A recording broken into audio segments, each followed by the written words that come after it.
Good afternoon, I'm Jodie Gill and this is your Midday News Fix for Monday the 22nd of June.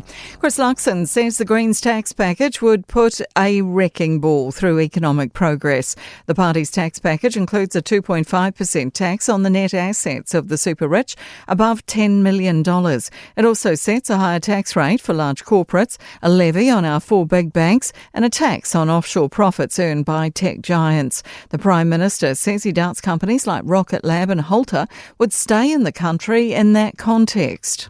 Do you seriously think that's a message to send to a young entrepreneur or a Kiwi kid doing some science who wants to turn it into a business at university today? Absolutely not. Israel standing firm on blocking Iran having nuclear weapons. US-Iran talks have stalled, with Iranian negotiators walking out after Donald Trump threatened publicly to resume strikes. Iran's objecting to Israel's continued action in Lebanon and says the Strait of Hormuz is closed, which the US is denying. Vice President J.D. Vance is claiming great progress has been made. Israel's Benjamin Netanyahu says, translated by CNN, whatever the talks' outcome, he won't move on one thing. I will not allow Iran to acquire nuclear weapons. As long as I am Prime Minister of Israel, it will not happen. The government assures preparations are underway here as bird flu hits Australian flocks.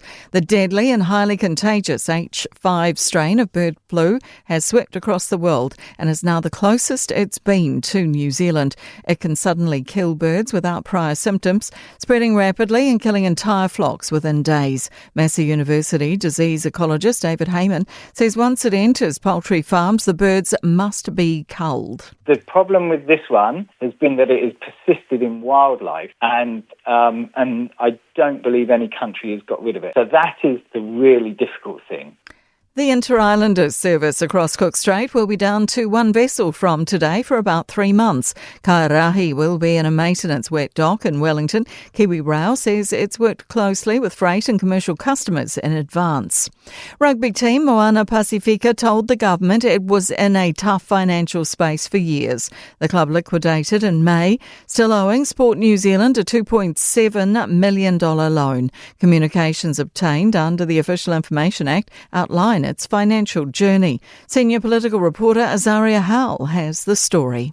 Moana Pacifica said in December 2023 it was in a difficult financial space and called for deferring payments. In February 2024, it again wanted payments deferred, which Sport NZ agreed to. Another grace period was agreed to in February 2025. In sport, New Zealand's group at the FIFA World Cup remains wide open after Belgium and Iran played out a 0-0 draw in Los Angeles. The All Whites meet Egypt in Vancouver this afternoon. Wyndham Clark has won his second US Golf Open major, holding on for a one-stroke lead at the Shinnecock Hills course. Seven-time champion Serena Williams has been offered a wildcard for the singles draw at Wimbledon starting later this month, and Shane van Gisbergen's been involved in a big crash on lap 32 of the latest race on the NASCAR calendar, which has forced him to retire.